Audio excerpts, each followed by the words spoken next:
जब मेरे पति से नहीं हुआ तो उन्होंने देवर के साथ मिलकर मेरी तो मानो हालत ही खराब कर दी। मैं बेहद मुश्किल से बिस्तर से उठी तो देवर मेरे सामने ही खड़ा था। मेरे तो मानो होश ही उड़ गए। उस दिन मेरे पति और मेरे देवर दोनों ने मिलकर मेरे साथ एक बेहद घिनौना काम किया था, जिसकी मुझे बिल्कुल उम्मीद नहीं थी। कोई पति अपनी ही पत्नी के साथ ऐसा कैसे कर सकता था? किस तरह के इंसान थे मेरे पति? अक्सर लोगों का शादी के बाद 1 या 2 साल में बच्चा हो जाता है, लेकिन मेरी शादी को लगभग 6 साल से ऊपर का समय हो गया था, लेकिन आज तक भी हमें कोई औलाद की खुशी नसीब नहीं हो पाई थी। ऐसा नहीं है कि मैंने कहीं पर इलाज नहीं करवाया था, मैंने बहुत इलाज कराया, कहां कहां मैं नहीं गई, लेकिन कोई राहत नहीं मिली। मैं प्रेग्नेंट नहीं हो पा रही थी। मुझे नहीं पता कि क्या परेशानी थी। डॉक्टर, हकीम, हर किसी को दिखाया था मैंने, लेकिन हर जगह से मुझे निराशा के अलावा और कुछ नहीं मिला। सब कुछ किया था, लेकिन बच्चे की खुशी शायद मेरे नसीब में नहीं थी। ऐसा नहीं है कि मुझ में कोई भी कमी थी, सारी रिपोर्ट मेरी नॉर्मल थी। मुझ में किसी तरह की कोई कमी नहीं थी। डॉक्टर का यही कहना था कि अब तो जब किस्मत में होगा तभी हो पाएगा। मेरे ससुराल में ज्यादा लोग भी नहीं थे, सिर्फ हम 3 ही लोग थे, मैं, मेरे पति और मेरा छोटा देवर जिसका नाम ध्रुव था। मेरे ससुर की मृत्यु तो बहुत पहले ही हो चुकी थी और मेरी शादी के 2 साल बाद मेरी सास भी चल बसी थी। मेरे पति एक नौकरी करते थे और मेरा देवर ध्रुव एक मेडिकल स्टोर में काम किया करता था। पूरा दिन वो वहीं पर गुजारा करता था और रात को घर पर आता था। क्योंकि मेरे ससुराल में कोई नहीं था तो बच्चे की वजह से मुझे ताने तो सुनने को नहीं मिले, लेकिन बच्चा तो चाहिए ही था ना, अपनी खुद की खुशी के लिए चाहिए था। आप तो जानते ही हैं हम जिस समाज में रहते हैं, यहाँ बांझ औरतों को अच्छा नहीं समझा जाता। इस बात का अंदाजा तो मुझे बीते 6 सालों में ही हो चुका था। एक दिन मेरे पति जब ऑफिस से घर आए तो बेहद खुश दिखाई दे रहे थे। आते ही मेरे पास सीधे कमरे में आ गए और अलमारी में कुछ ढूंढने लगे। मैंने उनसे पूछा कि क्या ढूंढ रहे हैं, तो वो कहने लगे कि मेरे पास तुम्हारे लिए कुछ है। मैं कुछ ढूंढ नहीं रहा, कुछ रख रहा हूँ। पहले ध्रुव सो जाए, उसके बाद मैं तुम्हें आराम से दिखाता हूँ। मुझे पूरा भरोसा है कि तुम उसको पाकर बहुत खुश हो जाओगी। उस दिन हमारे घर में कुछ मेहमान भी आए हुए थे और मेरा देवर भी अपने काम पर नहीं गया था। मेरी वेडिंग एनिवर्सरी जो थी, उस दिन तो मैं बहुत खुश थी अपने पति के मुंह से ऐसी बातों को सुनकर। मैंने सोचा कि शायद वो मेरे लिए कुछ गिफ्ट लेकर आए हैं। हमारे घर में एक छोटा सा प्रोग्राम था, मेरे पति ने ही इसको अरेंज किया था हमारी एनिवर्सरी की खुशी में। लेकिन मेरे पति जिस चीज के बारे में बात कर रहे थे वो मुझे पता नहीं थी, लेकिन अगर उन्होंने कहा है कि वो देखकर मैं खुश हो जाऊंगी तो जरूर वो कोई मेरी पसंद की ही चीज लेकर आए हैं। शायद कोई सरप्राइज है। वैसे तो मेरी जिंदगी में किसी चीज की कोई कमी नहीं थी, सब कुछ अच्छा था। मेरे पास घर भी था जिसमें कोई कमी नहीं थी, सिर्फ एक बच्चे के अलावा। बच्चा ना होने की वजह से मेरे पति भी अक्सर परेशान रहा करते थे। आज मैंने उन्हें काफी समय बाद बहुत खुश देखा था। ऐसा लग रहा था जैसे उन्हें तो मानो कोई दौलत ही मिल गई हो। अब मैं सारे मेहमानों के उनके घर जाने का इंतजार और अपने देवर के सो जाने का बेसब्री से इंतजार कर रही थी। मेरे पति मुझे कुछ दिखाने वाले थे। जब सब चले गए तो मैं फौरन अपने पति के पास गई। मैंने उनसे कहा कि दिखाइए, आप मुझे क्या दिखाना चाहते थे। उन्होंने मुझे बड़े ही प्यार से बिस्तर पर बिठाया और कहने लगे कि अब जो मैं तुम्हें दिखाने वाला हूँ उसे देखकर तुम मानो खुशी से पागल ही हो जाओगी। मेरे चेहरे पर बेहद खुशी थी उस समय और एक बेचैनी सी भी थी। मेरा दिल चाह रहा था कि जल्दी से मुझे वो चीज मिल जाए और मैं देख लूं कि आखिर उसमें है क्या। वो उठे और उठकर अलमारी की तरफ चले गए और वहां से अपने हाथ को पीछे करके एक पैकेट लेकर आए और उस पैकेट को उन्होंने मेरे हाथ में थमा दिया। मैंने उस पैकेट को बड़ी ही हैरानी से देखा। कोई गिफ्ट तो वो नहीं लग रहा था। वो मुझे आगे कहने लगे, इसमें एक ऐसी चीज है जिससे तुम जल्दी प्रेग्नेंट हो जाओगी। मुझे लगा कि शायद मैंने गलत सुना है। प्रेगनेंसी, वो भी पैकेट में रखी हुई चीज से, कैसे? मैंने उनसे मुस्कुराते हुए पूछा कि क्या कहा आपने? तो वो कहने लगे कि तुमने बिल्कुल सही सुना है, तुम प्रेग्नेंट हो जाओगी। मैंने बेहद खुशी से इस पैकेट को खोला कि आखिर इसके अंदर ऐसा क्या है, क्योंकि मैंने तो आज तक कोई दवा ऐसी नहीं छोड़ी थी जो ना खाई हो। सब कुछ करके देख लिया था मैंने। एक बार को मुझे लगा कि शायद ये कोई ऐसी दवाई लेकर आए हैं जिससे मुझे बच्चा मिलने का सुख मिल सकता है। खुशी के मारे मेरी आंखों से आंसू बह रहे थे। मेरे पति इस पैकेट को लेकर बेहद कॉन्फिडेंट लग रहे थे। इसी वजह से मुझे उनकी बातों पर यकीन हो गया था। जब पैकेट खोलकर देखा तो उसमें मौजूद चीज को देखकर एक पल को तो मैं बिल्कुल हैरान ही रह गई। ये क्या है? फिर मैंने बेहद हैरानी भरी नजरों से उन्हें देखा। कुछ देर पहले जो मुझे खुशी मिली थी वो अचानक से उदासी में बदल गई। मैंने उन्हें कहा कि कैसा मजाक कर रहे हैं आप मेरे साथ, कितना घटिया मजाक, वो भी बच्चे को लेकर। मुझसे मत करा करिए, मुझसे बर्दाश्त नहीं होता। बेशक मैंने इन 6 सालों में अपने ससुराल वालों के मुंह से कोई ताना नहीं सुना था, पर रिश्तेदार और आसपास के लोग तो थे ही ना ताना देने के लिए। बहुत सुना था मैंने इन लोगों से। लोग मुझे बांझ बांझ कहकर बुलाते थे। लोग आपस में ऐसी बातें भी करते थे कि शादीशुदा औरतों और प्रेग्नेंट औरतों को मुझसे दूर रहना चाहिए, जैसे प्रेग्नेंट ना होना कोई छूत की बीमारी है कि मुझसे उनको लग जाएगी, या कुछ ऐसा कि बच्चा ना होना मेरा खुद का स्वार्थ है। कोई भी मुझे अपना बच्चा नहीं देता था। अगर मैं किसी बच्चे को देख भी लेती थी तो लोग अपने बच्चों की नजर उतारना शुरू कर देते थे, मेरे हाथ से अपने बच्चों को छीन लेते थे। ये सब बातें तो मैं आपको बहुत कम बता रही हूँ, ऐसी हजारों बातें जिसमें मैं 6 सालों से गुजरी हूँ। उनकी नजर में तो मैं जैसे कोई चुड़ैल थी जो उनके बच्चों को खा जाऊंगी, पर ऐसा कुछ नहीं था। मैं बस बच्चों को अपने गले से लगाकर अपनी ममता उन पर लुटाना चाहती थी। बच्चे मुझे बहुत पसंद थे। वह एहसास करना चाहती थी बच्चों के छोटे छोटे हाथ और पैरों को छूकर, लेकिन लोगों को वो भी बर्दाश्त नहीं होता था। लेकिन कुछ भी हो, मेरे पति ने हमेशा मेरा साथ दिया था। उन्होंने मुझे कभी इस बात के लिए किसी तरीके का कोई ताना नहीं दिया और ना ही कभी दूसरी शादी करने के बारे में सोचा। नहीं तो अक्सर लोग बच्चा ना होने पर दूसरी शादी के बारे में सोचने लगते हैं। वो हमेशा मेरे लिए मेरी ढाल बनकर खड़े रहते हैं। सिर्फ वही थे जिन पर मुझे बेहद भरोसा था और एक अटूट विश्वास था। उस समय मेरी आंखों से आंसू बह रहे थे तो मेरे पति कहने लगे कि मैं सच बोल रहा हूँ, ये कोई मजाक नहीं है, तुम इससे प्रेग्नेंट हो सकती हो। ये वो चीज है जो तुम्हें प्रेग्नेंट कर देगी। जब मैंने पैकेट खोला तो उसके अंदर एक तेल की बोतल थी। खोलकर अंदर देखा तो काले से रंग का एक तेल था और कुछ नहीं था। मैं सोच रही थी कि ये कैसी बातें कर रहे हैं। मैं समझ ही नहीं पा रही थी कि वो मुझसे मजाक कर रहे हैं या सच बोल रहे हैं। एक बार तो मन में ऐसा आया कि शायद मेरे पति भी मेरा मजाक ही उड़ा रहे हैं। उन्होंने उसी समय मेरे हाथ से वो बोतल ली और कहने लगे कि ये वो चीज है जिससे तुम प्रेग्नेंट हो सकती हो। तुम मुझे ऐसे क्यों देख रही हो, मैं सच बोल रहा हूँ। इसके अंदर बेहद खास तरीके की जड़ी बूटियों का रस मिला हुआ है। अगर कोई भी औरत इसे अपने पेट पर लगाकर सोती है तो कुछ ही समय में वो प्रेग्नेंट हो जाती है।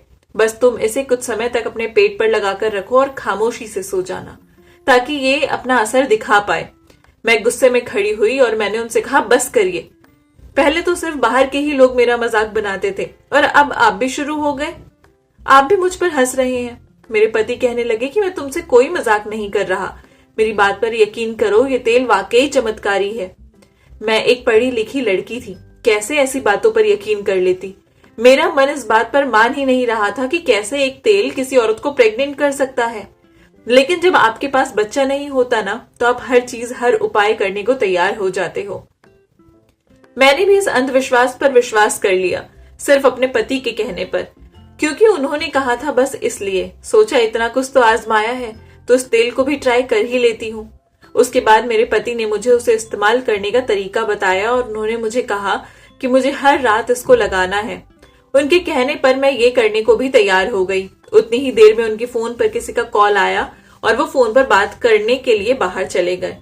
मैं ये बात तो जानती थी कि एक तेल से प्रेग्नेंट तो नहीं हो सकते, लेकिन सिर्फ अपने पति की बात को मानने के लिए मैंने ये किया। अपने पति को नाराज नहीं करना चाहती थी, सिर्फ इसलिए किया क्योंकि वो मेरे सुख और दुख दोनों के ही साथी थे। उनके अलावा मेरा इस दुनिया में कोई भी नहीं था। उस रात मैंने तेल को अपने पेट पर लगाया और लेट गई। शुरू शुरू में तो मुझे ऐसा लग रहा था जैसे ये तेल मेरे पेट के अंदर ही जा रहा हो। बहुत अजीब सा एहसास था वो। एक बार को तो मन में आया कि कहीं ये सचमुच कोई जादुई तेल तो नहीं, लेकिन फिर मुझे लगा कि शायद मैं कुछ ज्यादा ही सोच रही हूँ। ये सिर्फ एक तेल ही तो है। कुछ ही देर में मेरा पूरा शरीर पसीना पसीना हो गया और मुझे नींद आने लगी। ना जाने कब इस तेल के बारे में सोचते सोचते ही मैं सो गई और जब उठी तो सुबह हो चुकी थी। मेरे पूरे शरीर में बहुत अजीब सा दर्द हो रहा था। जब मैं उठकर बैठी तो मैंने सामने देखा कि मेरा देवर उस तेल की शीशी को हाथ में पकड़ा हुआ खड़ा था। मुझे उठते देखकर उसके चेहरे पर एक शिकन सा आ गया था। कहने लगा कि भाभी, मैं आपको उठाने ही आया था। आज आप काफी देर तक सोई रह गई। भैया तो कब के ऑफिस चले गए। वो थोड़ा घबराया हुआ सा लग रहा था। आज से पहले मेरा देवर कभी इस तरह से मेरे कमरे में नहीं आया था। जैसे तैसे मैं उठी और घर का काम किया और नाश्ता बनाया। कुछ दिनों तक मैं हर रात उस तेल को लगा रही थी। यकीन नहीं था लेकिन सिर्फ अपने पति के लिए ऐसा कर रही थी। धीरे धीरे मुझे एहसास हो रहा था कि मेरी तबीयत थोड़ी खराब सी रहने लगी थी। अजीब सी बेचैनी होती थी इस तेल को लगाकर। एक दिन मैं डॉक्टर के पास गई तो डॉक्टर ने मुझे एडमिट ही कर लिया।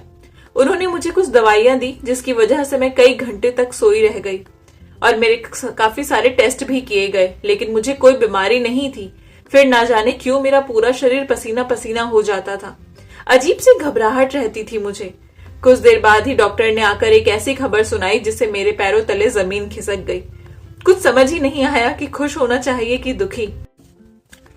डॉक्टर ने मुझे कहा कि मैं प्रेग्नेंट हूं और उन्होंने मुझे बताया कि मेरा बीपी लो होने की वजह से ये सब हो रहा था। कहने लगी कि प्रेगनेंसी में अक्सर ये सब होता है, बहुत नॉर्मल बात है, आप परेशान मत हो और अपने खाने पीने का ध्यान रखो। अपनी प्रेगनेंसी की बात को सुनकर मैं बहुत खुश थी। एक उलझन सी थी मेरे मन में, यकीन भी नहीं हो रहा था कि ये कैसे हो गया। एक बार को तो ऐसा लग रहा था कि शायद ये कोई सपना है। जिस खबर को सुनने का इंतजार मैं पिछले 6 सालों से कर रही थी, वो खबर मुझे कुछ इस तरह से मिली। मैं बेहद खुश थी और उससे कहीं ज्यादा हैरान, क्योंकि मेरे पति ने पिछले काफी समय से मुझे छुआ तक नहीं था। फिर मैं प्रेग्नेंट कैसे हो गई? क्या ये उस तेल का कोई चमत्कार था? क्या वाकई एक तेल किसी को प्रेग्नेंट कर सकता है? लेकिन इन सारी उलझन से बड़ी खुशखबरी मिली थी मुझे कि मैं मां बनने वाली थी। मैंने इन सब बातों को साइड किया और अपनी मां बनने की खुशी को मैं पूरे दिल से जीना चाहती थी। घर जाकर जब मेरे पति ने अपने भाई को ये खबर सुनाई तो ना जाने क्यों उसके चेहरे पर मुझे खुशी नजर नहीं आई। वो मुझे कुछ परेशान सा लग रहा था। एक अजीब सी नाराजगी दिख रही थी मुझे उसके चेहरे पर। मुझे ये सब देखकर बहुत अजीब भी लगा। फिर एक बार को लगा कि शायद ध्रुव घर में सबसे छोटा है ना, तो उसको थोड़ी उलझन हो रही होगी ये जानकर कि अब उससे भी छोटा कोई आ रहा है। बहुत आम बात है ऐसा होना बच्चों में। हो सकता है कि उसको ऐसा लग रहा हो कि उसकी अहमियत कम हो जाएगी। मेरी प्रेगनेंसी की बात से मेरे पति मेरा और भी ज्यादा ख्याल रखने लगे थे।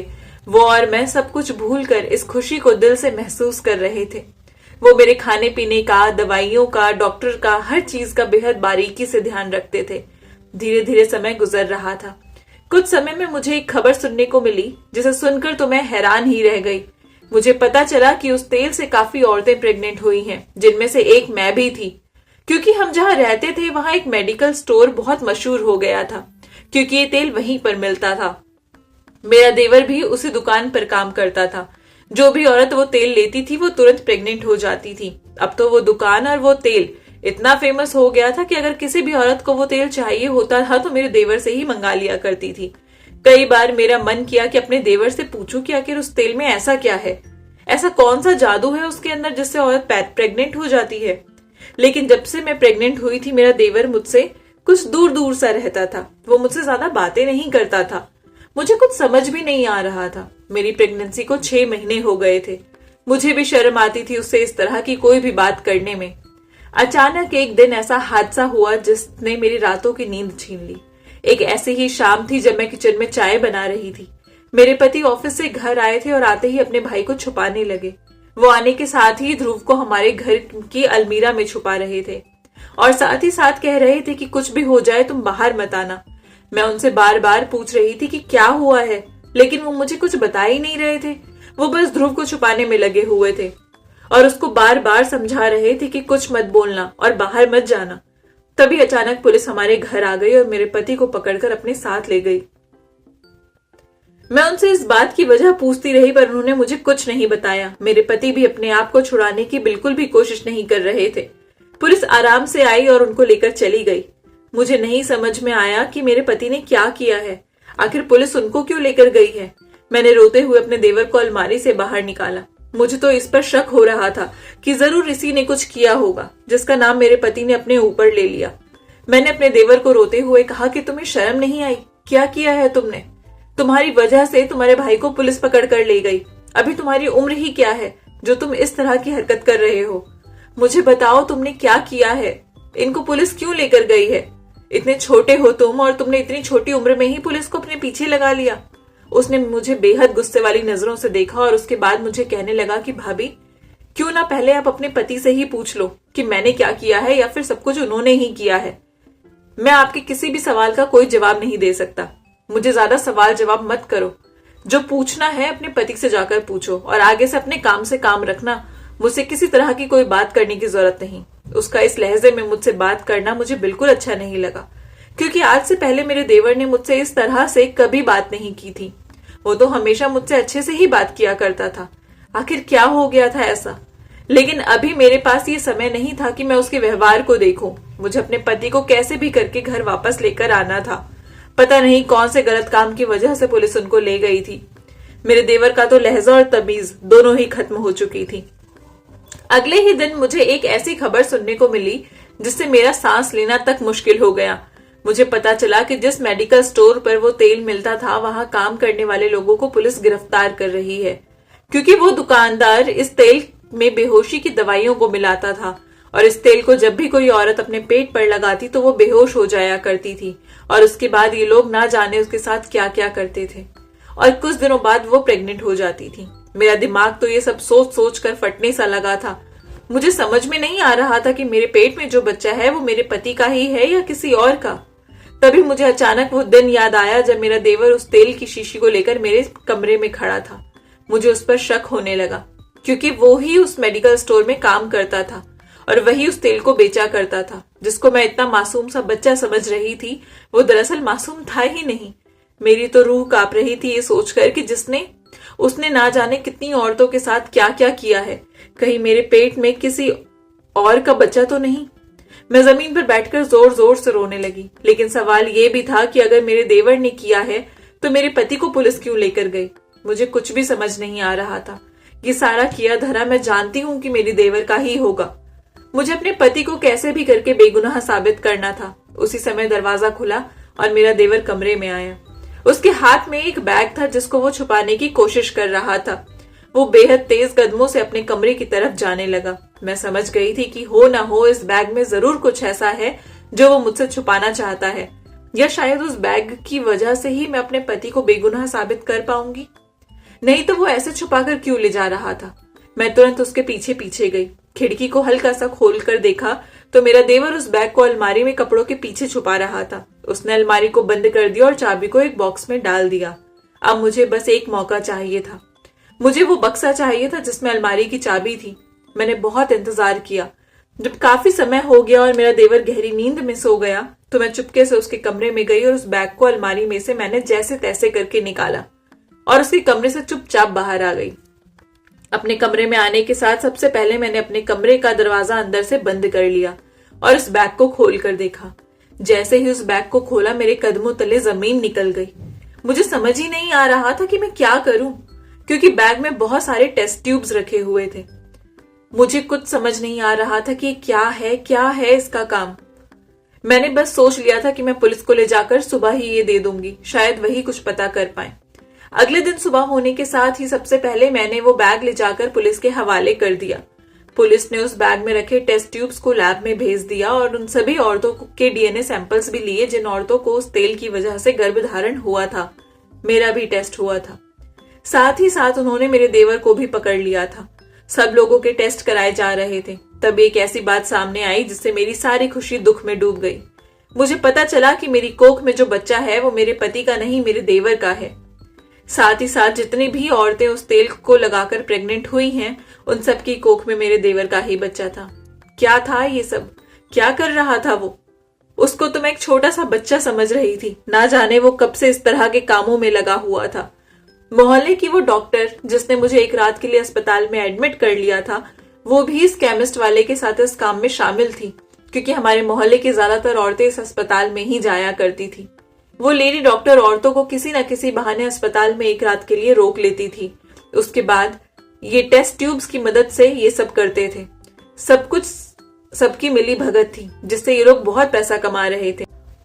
ये सारी बातें मेरे देवर ने ही पुलिस को बताई। मेरे पति तो अभी भी जेल में ही थे। उनको मैं बेगुनाह साबित कैसे करूं? मैं पुलिस से बात कर ही रही थी तो मुझे एक बात और ऐसी पता चली जिससे मेरी पूरी दुनिया ही उजड़ गई। मुझे पता चला कि मेरे खुद के पति भी इस काम में शामिल थे। तभी शायद हमारे घर में कभी किसी चीज की कोई कमी नहीं हुई। ये सब लोग ऐसे गलत कामों को करके ही पैसा कमा रहे थे। जब औरतें प्रेग्नेंट हो जाती तो ये उनसे पैसे लेते थे। पूरा मामला ये था कि सबसे पहले ये एक्सपेरिमेंट मेरे देवर पर ही किया गया था। मेरे पति ने ही करवाया था और उन्हीं का प्लान था मेरे देवर को इस्तेमाल करने का। जब वो कामयाब हो गए तो उसके बाद वो हर उस औरत से जो प्रेग्नेंट होती थी उससे कुछ पैसे लिया करते थे और उसके बाद हुई आमदनी को ये सब लोग आपस में बांट लिया करते थे। सबसे पहले ये औरतों को तेल देते थे जिससे वो बेहोश हो जाती थी और उनको ऐसी दवाइयां भी दी जाती थी बेहोशी की हालत में जिससे उन्हें चक्कर आना, तबियत खराब होना, ये सब होने लगता था। जाहिर सी बात है उसके बाद औरतें डॉक्टर के पास जाएंगी ही। जब वो डॉक्टर के पास जाती थी तो डॉक्टर एक रात उनको अस्पताल में एडमिट कर लेती थी और टेस्ट ट्यूब की मदद से उन औरतों को प्रेग्नेंट कर देती थी। अगले दिन दिखा देती थी रिपोर्ट में कि वो प्रेग्नेंट है। औरतें भी इस तेल को चमत्कारी तेल समझने लगी थी। मुझे तो खुद पर गुस्सा आ रहा था कि इतनी पढ़ी लिखी होने के बावजूद मैं कैसे इन लोगों के झांसे में आ गई थी। लेकिन कहते हैं ना कि बांझ शब्द एक बहुत गंदा शब्द है। जिन औरतों ने इस शब्द को झेला है वो इस कहानी को बेहद अच्छे से समझ पा रही होंगी। जब आपको हर तरफ से बांझ बांझ सुनने को मिलता है तो आप ये चाहते हैं कि आप किसी भी तरह एक बच्चे को जन्म दे दें ताकि वो जो टाइटल आपको मिला है ना वो आपके नाम के आगे से हट जाए। उसके लिए औरतें हजारों डॉक्टरों को दिखाती हैं, बाबाओं के पास जाती हैं, हकीम के पास भी जाती हैं, सब कुछ करती हैं, पर इन्हीं सब मजबूरी और समाज के प्रेशर के अंदर इस तरह के काम भी हो जाते हैं। कभी भी अपने घर की बहू बेटियों पर इस तरह का दबाव ना बनाएं। अगर बच्चे आपकी किस्मत में होंगे तो जरूर आएंगे। अगर कोई भी परेशानी है तो डॉक्टर का सहारा लीजिए। अगर इस तरीके के तेल, बाबा, हकीम, उन सब का सहारा मत लीजिए। अगर उससे भी आप बच्चे को जन्म नहीं दे पा रही हैं तो इस दुनिया में ना जाने कितने अनाथ बच्चे हैं जिन्हें माता पिता की जरूरत है। उनमें से किसी एक बच्चे का हाथ थाम लीजिए जो आपकी जिंदगी को भी रोशन कर देगा और आप भी उस बच्चे की जिंदगी को रोशन कर दीजिए। आई होप आपको ये कहानी पसंद आई होगी।